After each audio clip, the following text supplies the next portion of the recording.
break it all down. And Eric, oh my gosh, like, this game couldn't have gotten any more stressful. But the Bills come out with a victory. They're moving on in the playoffs. What an epic finish by this defense to be on the field and win the game for the Buffalo Bills.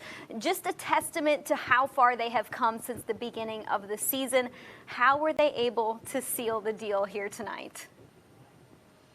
Well, that one might have took some years off my life, Maddie. Man, that was a roller coaster from start to finish. And honestly, the Colts came out strong and they executed their game plan in the first half. They took the air out of the football, limited possessions of the Bills. The Bills were able to make enough plays. They built a second half lead, which is what they wanted to do, to put pressure on Phillip Rivers in that offense. But they were able to nickel and dime down the field and use that run game. But it was most effective in the draw game, which we'll get more to later.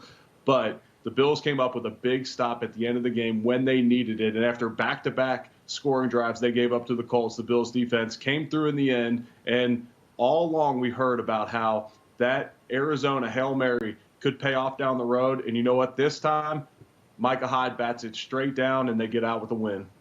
Yeah, the Bills said after that loss against the Hail Murray, they said we could let this define us or we could move on from it and get better and learn from it. And they said multiple times, I think we've been able to take this and get better from it. But you truly saw that in the last play of the game where they would not be tricked by that Hail Mary. They were able to defend it, call it no good, and move on with a postseason victory. Well, we've got plenty of sound for everybody to listen to. Let's kick it off with some Cole Beasley sound. He had 7 catches for 57 yards. Let's hear what Cole had to say about this sweet, sweet victory.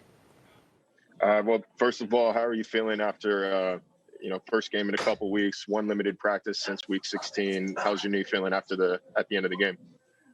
I'll be all right. I'm just glad we got the win today. And what was this offense able to do to get things clicking there in the second quarter? It seemed like you tended to stall out in the first few drives of the game before finding your footing. Yeah, they're probably the best defense we've played all year. They got a great scheme and they mix it up. They do a great job of mixing it up. So, we started off with a lot of bad field position early. And then we just had to stay patient and figure it out. They're a defense that makes you earn it. So, we knew we had to be patient with this defense. Just glad we did enough today. Yeah, Rick. There you go. And appreciate it, man. Thank you. Hey, Cole. So this team finally got fans in the stands. Just what was it like just to see fans there and, hear that momentum as, the game kept going on?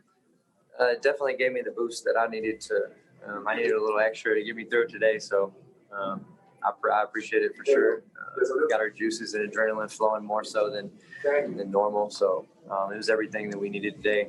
I'm glad they finally let them in.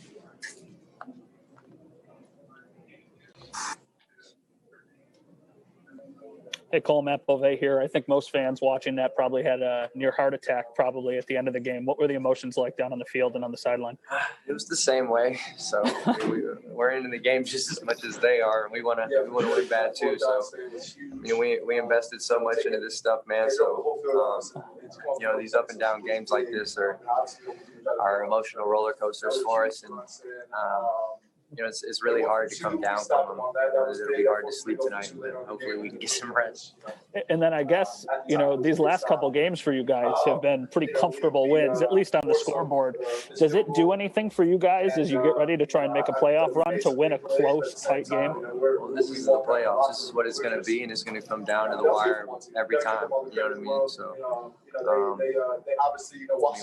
going to try to blow people out, because that's what we do. But on offense, we want to score points, but it's not necessarily going to be like that all the time. We're playing a lot of good football teams, and they were a great football team. So it doesn't matter if they're the last seed or the 7th, the 1st, the 2nd. They're all good now. You know what I mean? So, and teams play their best football at the end of the year in the playoffs, so we're going to have to play our best football to win. Thank you. Hey, Cole, Mike Catalana. Gabe Davis made 2 huge plays for you guys right before the end of the first. For a rookie to do that first playoff game, you've been watching him all year. What's to say about him?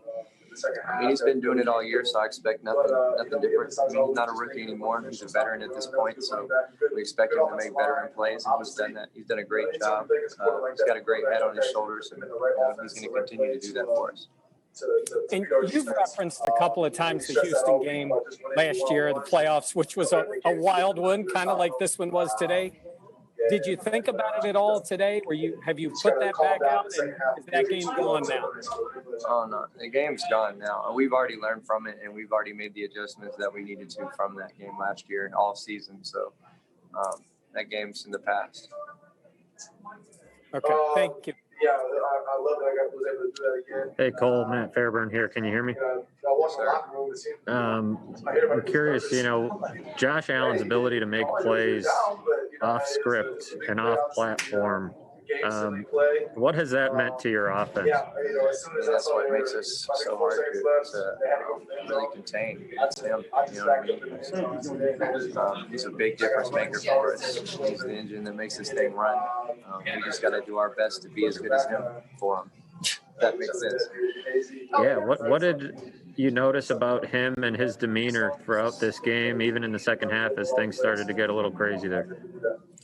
He's such a different player mentally this year than he was last year, and he's been it all year. So it's still the same from the season to the playoffs. So that's who he is, and we're gonna follow him everywhere he goes because we know he's he's everything that we need to get there. So we got to protect him as much as possible. Do everything we can to make it easy on him. It's rare you get with players like that. Thanks, Cole.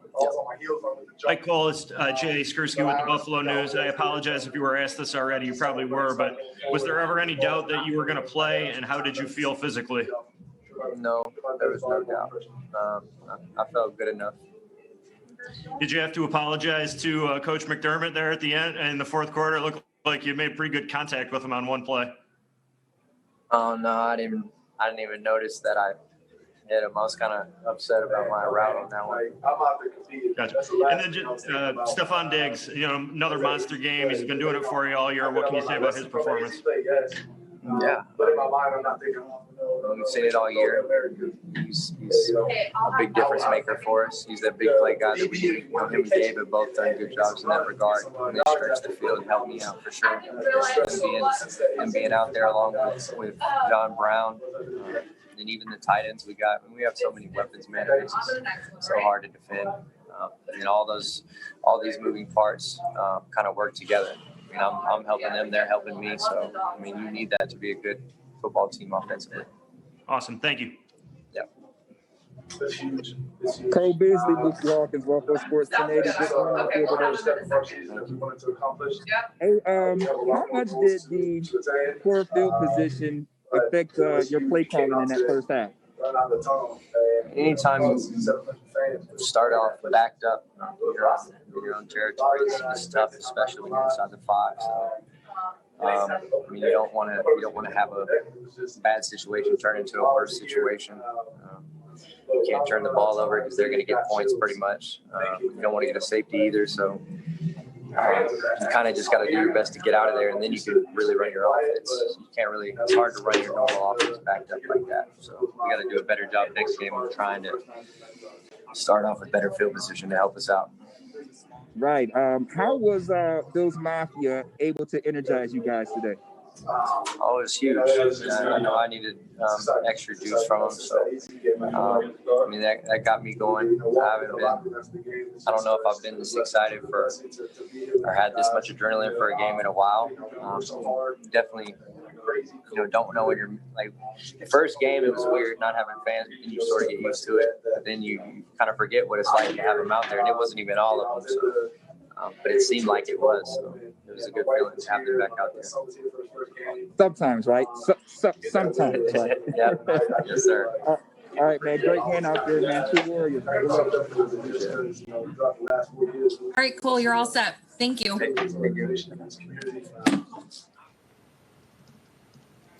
And that was Cole Beasley talking about the matchup and everything that he saw in that game. And Man, a really, really intense matchup between the Bills and the Colts. He explained field position, and that was something that the Bills haven't really been used to. Most of the season, they had great field position. They killed it on third downs most of the season.